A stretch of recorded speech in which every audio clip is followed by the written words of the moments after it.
இந்த weekend clash இன் Paris நடக்க போகுது. எஸ், பேர்லயே ரொம்ப கிளியரா சொல்லியிருக்காங்க, this is happening in Paris. So இதுல யார் ஜெயிப்பா யாரு தோப்பான நம்ம இப்போ ஜோசியம் பார்க்க போறோம். So without wasting our time, let's get into the show.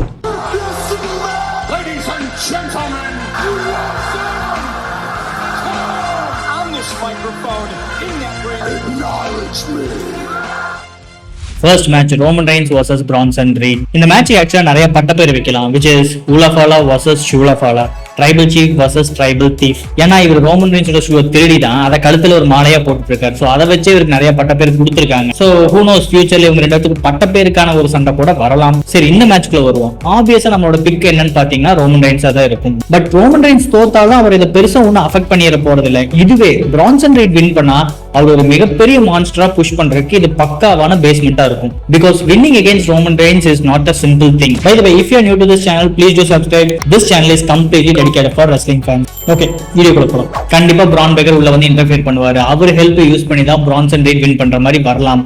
இப்போ நம்மளுக்கு பேக்ரவுண்ட் நியூஸ் எல்லாம் என்ன வருதுன்னா, ரோமன் ரெயின்ஸ் வர்சஸ் செத் ராலின்ஸ் தான் அடுத்த WrestleMania which is happening on April. Almost 8 months இருக்கு. அப்ப நடக்கிறத ஸ்கெட்யூல் பண்ணி வச்சிருக்காங்க. சோ இந்த 8 மாசத்துல what if Roman Reigns loses now, அவருக்கும் பிரான்சன் ரீடுக்கும் ஒரு 3 சீரிஸ் மேட்சை உருவாக்கி அது ஒரு டிராக் பண்ணலாம். ஒரு ஆல்மோஸ்ட் லைக் 4 months எடுத்துக்கலாம். அதுக்கப்புறம் பிரான் பிரேக்கர் கூட ஒரு சண்டை மாதிரி ரிவீல் பண்ணி அது ஒரு 4 months இவங்க டைம் டெவலப் பண்ணாங்கன்னா ஆல்மோஸ்ட் 8 months பக்காவா யூட்டிலைஸ் பண்ணிக்கலாம். லாஸ்டா இவர் செத் ராலின்ஸ் போய் அச்சீவ் பண்ற மாதிரி வச்சா yes, I think this actually makes sense. So இந்த ஃபேக்டர்ல கன்சிடர் பண்ணா I think the winner would be Bronson Reed. ஏன்னா ரோமன் ரெயின்ஸ் வின் பண்றதை விட Bronson Reed இங்க வின் பண்றது தான் இந்த கம்பெனிக்கு ரொம்பவே benefit. Second match, Sheamus versus Rusev in a good old fashioned Donny Brooks match. அது என்னடா வித்தியாசமா பேருக்குன்னு நினைக்காதீங்க. இது ஒரு normal street fight, TLC, extreme rules எப்படி வேணா சொல்லலாம். அதே தான் வித்தியாசமே அவங்க பேர் வச்சிருக்காங்க. Simple as that. Rusev AEW ல இருந்து WWE வந்து சில மந்த்ஸ் ஆகுது. அவர் வந்ததுல இருந்து ஒரு மிகப்பெரிய மான்ஸ்டரா தான் புஷ் பண்றாங்க. பட் என்னமோ ஒரு ஃபேக்டர் மிஸ் ஆகுது. அவர்கிட்ட அந்த கிளிக் இல்ல, ஃபைனல் கிளிக்னு சொல்லுவோம் பாத்தீங்களா. ஓகே, இவனை பார்த்தா பயமா இருக்கு, எல்லாம் இருக்கு, பட் ஆடியன்ஸ் அவர் கூட ரெசோனேட் ஆக மாட்டேங்கிறாங்க. அதனாலதான் வேற வழி இல்லாம ஷேமஸ் கூட நிறைய மேட்சஸ் கொடுத்துட்டே இருக்காங்க. பட் இது வரைக்கும் எல்லாமே ரா எபிசோட்ல தான் நடந்துட்டு இருந்துச்சு. இப்போ ஃபர்ஸ்ட் டைம் கிளாஷ் இன் பாரிஸ், அதாவது சண்டே வந்து கொண்டு வராங்க. இதுக்கு பின்னாடி ஒரு பாலிடிக்ஸ் இருக்கு. Sheamus is from Ireland. So ஆக்சுவலா அவர் ஒரு யூரோப்பை சேர்ந்தவர். இந்த மேட்ச் யூரோப்ல தான் நடக்குது. யூஸ்வலா ஒரு பிளேயரோட ஹோம் டவுன்ல நடக்கும் போது மேக்ஸிமம் அவர் தான் வின் பண்ணுவாரு. ஆல்மோஸ்ட் 90% ஆஃப் ப்ராபபிலிட்டி அவங்க தான் வின் பண்ணுவாங்க.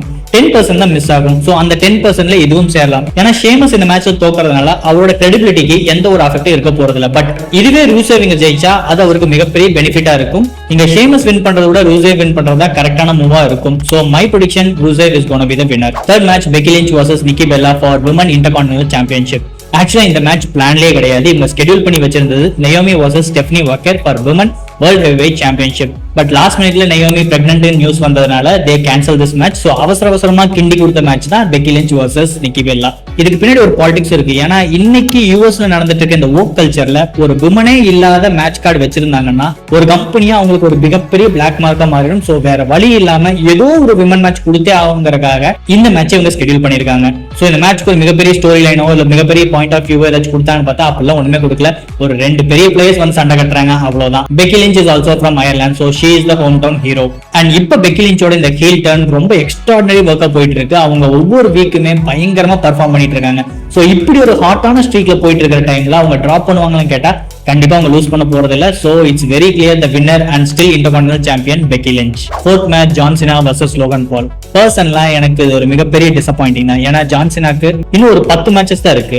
அது கொண்டு போய் லோகன் பால் கிட்ட கொடுத்து வேஸ்ட் பண்றாங்களோ தான் நான் நினைக்கிறேன். இது நான் மட்டும் நினைக்கல, ஜான் சினா ஒரு ப்ரோமோல சொல்றாரு, நான் சின்ன பிளேயர்ஸ் நிறைய பேருக்கு கொடுத்துருக்கலாம், பட் உனக்கு ஏன் கொடுத்தாங்கன்னு எனக்கே தெரியல அப்படின்னு அவர் ஃபீல் பண்றாரு. அது ஒரு ப்ரோமோவா இல்ல இதுக்கு முன்னாடி ஏதாச்சும் ஒரு பிளான் இருக்கான்னு எனக்கு தெரியல. நான் என்ன நினைக்கிறேன்னா, ஜான் சினா வர டிசம்பர்ல ரிட்டையர் ஆகி போயிடுவாரு. பட் லோகன் பாலுக்கு இப்ப WWE விட்டா வேற கதி கிடையாது. ஏன்னா அவரோட பிரைம் மிகப்பெரிய ஃபிளாப். அதுக்கே அவர் மேல நிறைய லீகல் கேசஸ் வந்துட்டு இருக்கு. அது போக அவர் ஒரு ஸ்கேமர். ஆக்சுவலா ஒரு சின்ன பசங்க எல்லாத்தையும் கிரிப்டோ கரன்சி வச்சு பெரிய ஸ்கேம் பண்ணிருக்காரு.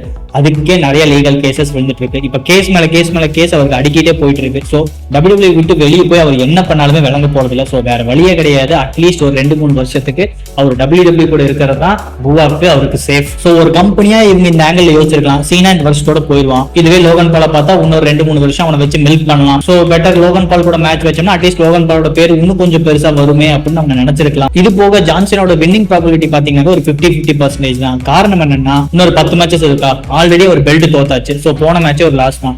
இப்ப இருந்து 9 மேட்ச் தோத்துட்டு போய் லாஸ்டா ஒரு மேட்ச் ஜெயிச்சு சுபம் போட்டு முடிக்கலாம். இல்லையா இப்ப இருந்து எல்லா மேட்சுமே ஜெயிச்சுட்டு போய் லாஸ்ட் மேட்ச் தோத்து சேடா அவரோட ரிட்டையர்மெண்ட்டை முடிக்கலாம். இது ரெண்டுல எது வேணா நடக்கும். இதோட அடிஷனல் ஃபேக்டர் என்னன்னா பிராக் லெஸ்னர் உள்ள கண்டிப்பா வருவாரு. ஏன்னா அவருக்கும் ஜான் சீனாக்கும் தான் அடுத்த மாசம் ரெஸ்லிங் பலூசா அப்படிங்கிற ஒரு ஈவெண்ட்ல மேட்ச் வச்சிருக்காங்க. இது ஒரு மிகப்பெரிய பிரீமியம் பேப்பர் வியூ அவங்க ட்ரீட் பண்றாங்க. Because WWE is merging with ESPN. So யூஎஸ்ல இது ஒரு மிகப்பெரிய விஷயம் தான். ESPN is dedicated for sports. So WWE இப்ப டிராமாங்கிற கேட்டகரியில இருந்து ஸ்போர்ட்ஸ்க்குள்ள அவங்க கொண்டு வராங்க. So as a company WWE is really happy. எனக்கு யூஎஸ்ல இருக்கிற ஆடியன்ஸ் நினைச்சா ரொம்ப பாவமா இருக்கு. பிகாஸ் WWE அவங்க பார்க்கணும்னு நினைச்சா ஒரு வருஷத்துக்கு அட்லீஸ்ட் $500 to $1,200 அவங்க செலவு பண்ணி ஆகணும். இந்தியாவில் வெறும் நெட்ஃபிளிக்ஸ் சப்ஸ்கிரைப் பண்ணா போதும். So we are lucky in that aspect. Yes, Prague Lesnar உள்ள வரக்கான சான்ஸ் நிறையவே இருக்கு. நிறைய இல்ல, of course Prague Lesnar will come back. But இது ஒரு 3 வகையா பிரிக்கலாம். ஒன்னு பிராக் லெஸ்னர் உள்ள வந்து ஜான் சீனா அண்ட் லோகன் பால் ரெண்டு பேரையுமே அட்டாக் பண்ணி லோகன் பாலை தூக்கி ஜான் சீனா மேல போட்டுட்டு பின்னுக்காக மட்டும் விட்டுட்டு போகலாம். இல்ல ஜான் சீனாவை மட்டும் அட்டாக் பண்ணா இதை யூஸ் பண்ணி லோகன் பால் வின் பண்ணலாம். இதுவுமே இல்லைனா மேட்ச் முடிஞ்சதுக்கு அப்புறம் வந்து ஜான் சீனாவை அட்டாக் பண்ணலாம். இந்த 3ல எது வேணா நடக்கும். சோ இந்த எல்லா ஃபேக்டர்ஸையும் யோசிச்சு பார்க்கும்போது I would say the winner would be Logan Paul. 5th match fatal 4-way for World Heavyweight Championship. Seth Rollins, CM Punk, LA Knight, Jey Uso. இந்த மேட்ச்ல யார் 1-2-3 அடிச்சு ஜெயிப்பான்னு சொல்றத யார் அந்த 1-2-3 கீழே படுத்து வாங்குவான்னு தெரிஞ்சுக்கிறதுக்கு தான் எனக்கு ரொம்ப இன்ட்ரெஸ்டிங்கா இருக்கு. ஃபார் எக்ஸாம்பிள் LA Knight எடுத்துக்கோங்க. LA Knight இப்ப பயங்கரமான பாப்புலாரிட்டின்னு உச்சத்தில் இருக்காரு. பட் என்னமோ அவருக்கு அந்த ஃபைனல் புஷ் கொடுக்காம ஒரு அப்பர் மிடில் கிளாஸ் டேலண்ட்லயே அவங்களை வச்சிட்டு இருக்காங்க. WWE ஏன் அவர் மேல ஒரு நம்பிக்கை வைக்க மாட்டீங்கன்னு எனக்கு உண்மையிலேயே தெரியல. பர்சனலா நான் ப்ரெடிக்ட் பண்ணோம்னா I want LA Knight to be the winner. But அதுக்கான சான்ஸ் இங்க 99% கிடையாது. இப்ப LA Knight தான் கீழே படுத்து அந்த 1-2-3 வாங்குறாருன்னா நம்ம LA Knight கிட்ட பர்சனலாவே கெஞ்சலாம். சார் நீங்க இந்த கம்பெனியை விட்டு போயிரு சிவாஜி, நீ வெளியே போய் வேற கம்பெனி நீ டாப் சாம்பியனாரு, இவங்க உன்னை கண்டிப்பா புஷ் பண்ண போறதுலே நம்ம சொல்லிடலாம். பட் அந்த நிலைமைக்கு போகாதுன்னு நான் வேண்டிக்கிறேன். அடுத்து பாத்தீங்கன்னா ஜே யூசோட ஃபுல் ஃபேன்ஸே பாத்தீங்கன்னா கிட்ஸ் தான். அதுக்கப்புறம் அடல்ட்ஸ்னு சொன்னா ஒரு 50-50 சொல்லலாம். அவருக்கு ஆல்ரெடி ரெசல்மேனியா மொமெண்ட்டுக்காக ஒரு சாம்பியன்ஷிப் கொடுத்துட்டாங்க. உடனே அவருக்கு செகண்ட் டைம் சாம்பியன்ஷிப் கொடுப்பாங்களான்னு கேட்டா அது மிகப்பெரிய கேள்விக்குறி தான். இந்த மேட்சோட மிகப்பெரிய ஹைலைட்டா இருக்க போகுது 8 vs. இவங்க 2 பேரும் அடிச்சுக்கும் போது ஆடியன்ஸ் கத்தர நினைச்சா உண்மையிலேயே செம்மையா இருக்க போகுது.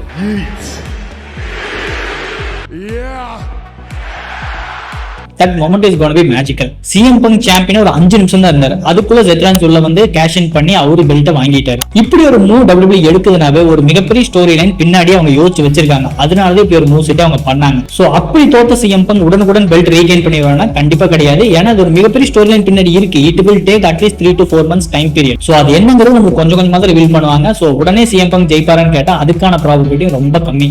இது போக பிரான் பிரேக்கர், பிரான்சன் ரீன்ஸ், அதான் பிரான் பிரதர்ஸ் இவங்க உள்ள வந்து அட்டாக் பண்ண போறாங்க. சோ இதெல்லாம் எல்லாத்தையும் யூஸ் பண்ணி ஜெத்ரான்ஸை வின் பண்ண போறாரு. கடைசியா இவர் யாரை பின் பண்ணுவார்னு பார்த்தா I think he would been CM Punk. அப்பதான் இவங்களோட ஹேட்ரட் இன்னும் டெவலப் ஆகும். நான் சொன்ன ஒரு ஸ்டோரி லைன் பேக்ரவுண்ட்ல இருக்கு. அந்த ஸ்டோரி லைனை இங்க கேபிட்டலைஸ் பண்ணுவாங்க. So my prediction the winner and still world heavyweight champion Seth Rollins. அவ்வளவுதான் இதோட ப்ரெடிக்ஷன் பார்த்தாச்சு. சோ இந்த வீக்கெண்ட் மேட்ச் எப்படி நடக்க போகுதுன்னு பார்த்துட்டு அதோட ரிவ்யூ எபிசோட்ல நான் உங்களை சந்திக்கிறேன். அதுவரை it's me Veera signing off. until next time.